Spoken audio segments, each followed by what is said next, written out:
पूरी दुनिया से, जब पूरी दुनिया के अंदर कोरोना फैला हुआ था, खासकर जिन जिन देशों में कोरोना फैला हुआ था, वहाँ से भारतीयों ने कहा कि वो अपने देश वापस लौटना चाहते हैं। केंद्र सरकार ने सही निर्णय लिया और उन सब लोगों को वापस अपने देश लाने के लिए फ़्लाइट्स का इंतज़ाम किया। मार्च के महीने में विदेशों से, खासकर उन देशों से जहां पर कोरोना ज़्यादा फैला हुआ था, 35,000 लोग दिल्ली आए। इन लोगों को एयरपोर्ट पे स्क्रीन करते थे, देखते थे कि बुखार है क्या। कुछ चंद लोग जिनको बुखार था उन्हें आरएमएल सफदरजंग में भर्ती कराया और बाकी सबको घर भेज दिया। कुछ लोगों को क्वारंटाइन किया था, लेकिन अमूमन 35,000 लोगों को घर भेज दिया गया। जाहिर है कि ये जितने लोग अपने अपने घर गए उस टाइम, और ये सब उन दिनों कोरोना के बारे में जानकारी कम थी, गाइडलाइंस कम थी, ये सब लोग अपने अपने घर गए और जाहिर है कि एक से दूसरे को, दूसरे तीसरे को कोरोना फैलता गया। मई के अंतिम हफ्ते में जब लॉकडाउन खुलना चालू हुआ तो उम्मीद थी कि कोरोना थोड़ा फैलेगा, कोरोना थोड़ा बढ़ेगा। 15 मई के आसपास से हम देखते हैं कि दिल्ली के अंदर कोरोना बड़ी तेजी से बढ़ने लगा। जब लॉकडाउन खुला तो ऐसा उम्मीद थी कि कोरोना के केसेस बढ़ेंगे, लेकिन कोरोना के केसेस उम्मीद से कहीं ज़्यादा तेज़ी से बढ़े और जून के पहले हफ्ते में आते आते, फर्स्ट वीक ऑफ जून में, दिल्ली के अंदर हमें बेड्स की कमी नज़र आने लगी, टेस्टिंग की कमी नज़र आने लगी। दिल्ली कोरोना के खिलाफ एक बहुत ही कठिन लड़ाई लड़ रही है। आपका मुख्यमंत्री होने के नाते मैं आज आपके सामने इस कोरोना के खिलाफ दिल्ली का जो अभी तक का संघर्ष रहा है उसको संक्षेप में रखना चाहता हूँ। हमारी लड़ाई मार्च के महीने में, लगभग मार्च के महीने में शुरू हुई। मार्च में पूरी दुनिया से, जब पूरी दुनिया के अंदर कोरोना फैला हुआ था, खासकर जिन जिन देशों में कोरोना फैला हुआ था, वहाँ से भारतीयों ने कहा कि वो अपने देश वापस लौटना चाहते हैं। केंद्र सरकार ने सही निर्णय लिया और उन सब लोगों को वापस अपने देश लाने के लिए फ़्लाइट्स का इंतज़ाम किया। मार्च के महीने में विदेशों से, खासकर उन देशों से जहां पर कोरोना ज़्यादा फैला हुआ था, 35,000 लोग दिल्ली आए। इन लोगों को एयरपोर्ट पे स्क्रीन करते थे, देखते थे कि बुखार है क्या। कुछ चंद लोग जिनको बुखार था उन्हें आरएमएल सफदरजंग में भर्ती कराया और बाकी सबको घर भेज दिया। कुछ लोगों को क्वारंटाइन किया था, लेकिन अमूमन 35,000 लोगों को घर भेज दिया गया। जाहिर है कि ये जितने लोग अपने अपने घर गए उस टाइम, और ये सब उन दिनों कोरोना के बारे में जानकारी कम थी, गाइडलाइंस कम थी, ये सब लोग अपने अपने घर गए और जाहिर है कि एक से दूसरे को, दूसरे तीसरे को कोरोना फैलता गया। उन दिनों में तो टेस्टिंग किट भी अवेलेबल नहीं थी, उन दिनों में तो टेस्टिंग लैब भी नहीं थी, टेस्टिंग भी नहीं हो पाती थी। फिर लॉकडाउन हुआ और लॉकडाउन की वजह से लोग अपने अपने घरों में थे, इसीलिए कोरोना थोड़ा कम फैला। मई के अंतिम हफ्ते में जब लॉकडाउन खुलना चालू हुआ तो उम्मीद थी कि कोरोना थोड़ा फैलेगा, कोरोना थोड़ा बढ़ेगा। 15 मई के आसपास से हम देखते हैं कि दिल्ली के अंदर कोरोना बड़ी तेजी से बढ़ने लगा। जब लॉकडाउन खुला तो ऐसा उम्मीद थी कि कोरोना के केसेस बढ़ेंगे, लेकिन कोरोना के केसेस उम्मीद से कहीं ज़्यादा तेजी से बढ़े और जून के पहले हफ्ते में आते आते फर्स्ट वीक ऑफ जून में दिल्ली के अंदर हमें बेड्स की कमी नज़र आने लगी, टेस्टिंग की कमी नज़र आने लगी और बेड्स की कमी होने की वजह से जब कुछ लोगों को बेड्स नहीं मिल पा रहे थे तो मौत का आंकड़ा भी बढ़ने लगा। तब हमारे पास दो ऑप्शंस थे। एक ऑप्शन था लॉकडाउन दोबारा लगा दिया जाए, हमने बहुत सारे लोग। दूसरा ऑप्शन था कोरोना से लड़ा जाए।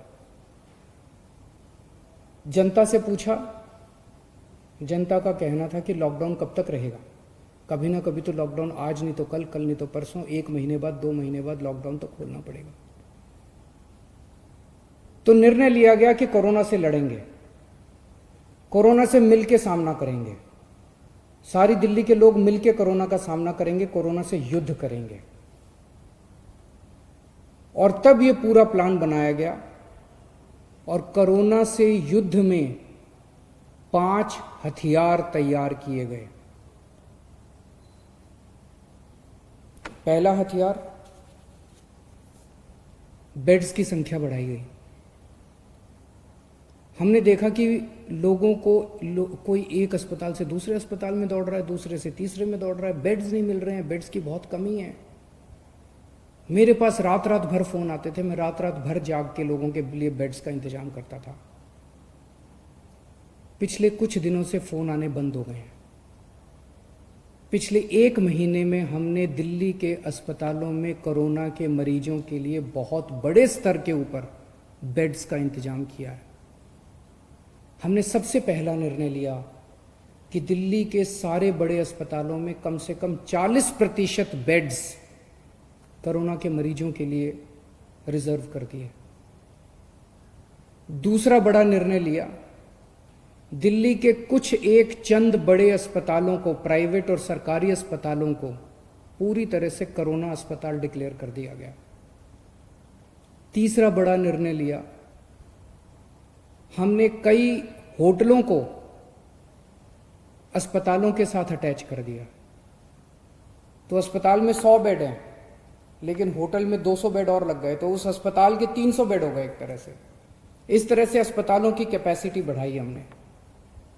होटल नाराज हुए, होटल कोर्ट में गए, हमने कोर्ट में लड़ाई लड़ी और कोर्ट में लड़ाई जीत गए और 3,500 बेड्स हम लोगों ने होटल के अंदर पिछले 1 महीने में हमने तैयार किए हैं।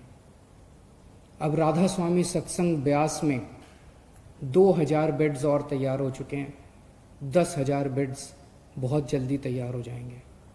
बुराड़ी अस्पताल जो अभी कंस्ट्रक्शन चल रहा था, उसको टेम्पोरेरी बेसिस पे 450 बेड्स वहाँ तैयार कर दिए।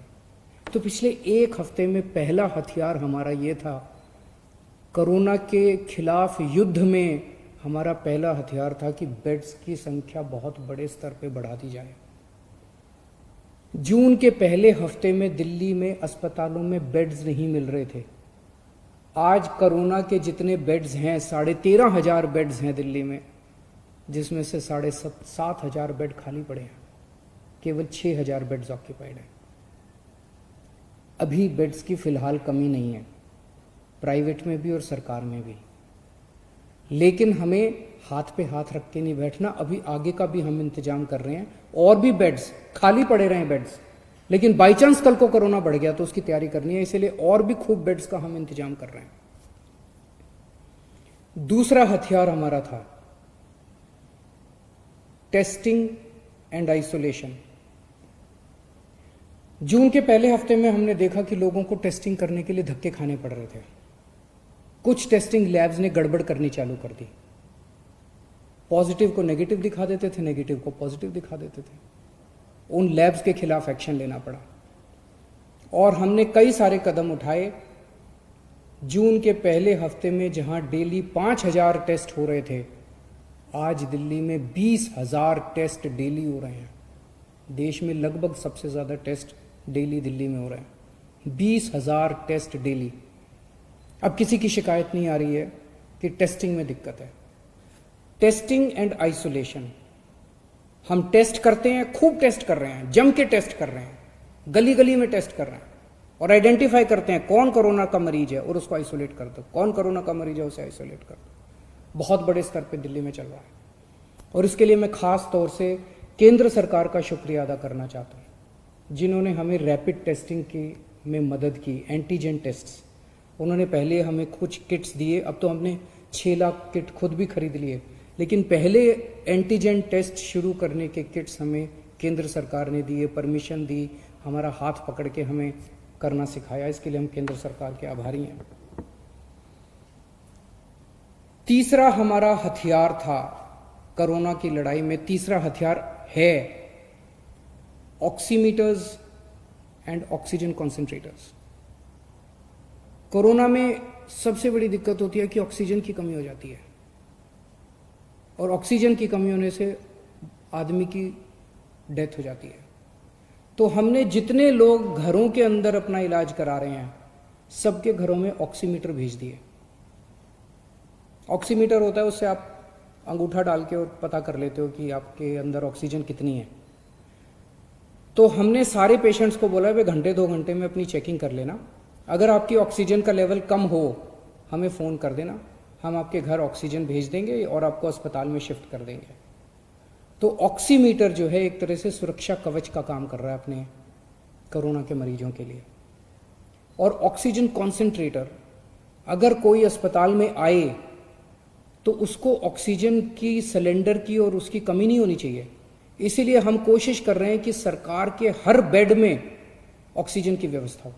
तो लगभग 4,000 ऑक्सीजन कॉन्सेंट्रेटर खरीदे हैं। ऑक्सीजन कॉन्सेंट्रेटर होते हैं जिससे आपको ऑक्सीजन मिल सकती है। तो हम कोशिश है कि दिल्ली सरकार के हर अस्पताल के हर बेड के ऊपर आपको आज ऑक्सीजन मुहैया कराने की कोशिश की जा रही है। तो ये हमारा तीसरा हथियार है। चौथा हथियार है आज कोरोना के इस खिलाफ युद्ध में प्लाज्मा थेरेपी। इसमें दिल्ली ने पूरे देश के लिए एक तरह से रास्ता दिखाया। सबसे पहले प्लाज्मा थेरेपी दिल्ली में ट्राई की गई, 29 मरीजों को दिया गया। 29 मरीजों के ऊपर ट्रायल काफ़ी सक्सेसफुल रहा। उसके नतीजे हम लोगों ने केंद्र सरकार को ड्रग कंट्रोलर ऑफ इंडिया को दिए और drug and controller of India ने उसके बाद फिर दिल्ली सरकार के अस्पतालों में भी और अन्य प्राइवेट और केंद्र सरकार के अस्पतालों के लिए भी मंजूरी देनी चालू की है प्लाज्मा थेरेपी से। अब प्लाज्मा थेरेपी जो है वो कई लोग इस्तेमाल कर रहे हैं। जो पेशेंट बहुत सीरियस हो जाते हैं, वेंटिलेटर पे चले जाते हैं या मल्टी ऑर्गन फेलियर हो जाता है, उनके ऊपर तो प्लाज्मा थेरेपी ज़्यादा काम नहीं करती, लेकिन मॉडरेट पेशेंट्स को की हालत को और ख़राब होने से बचाती है प्लाज्मा थेरेपी। तो ये प्लाज्मा थेरेपी हमारा चौथा हथियार है। और पांचवा हथियार है सर्वे एंड स्क्रीनिंग। आज से दिल्ली के अंदर सेरोलॉजिकल सर्वे शुरू हो रहा है। 20,000 लोगों का सेरोलॉजिकल सर्वे होगा।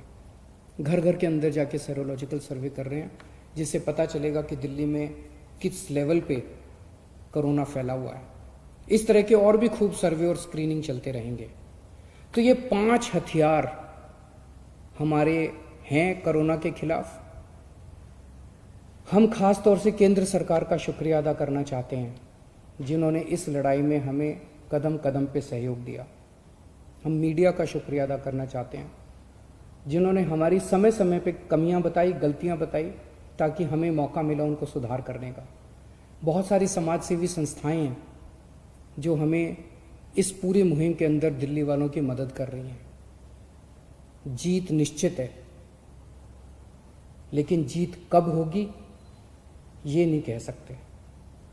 कोरोना हारेगा, दिल्ली जीतेगी और ये 5 हथियार खूब कारगर साबित हो रहे हैं।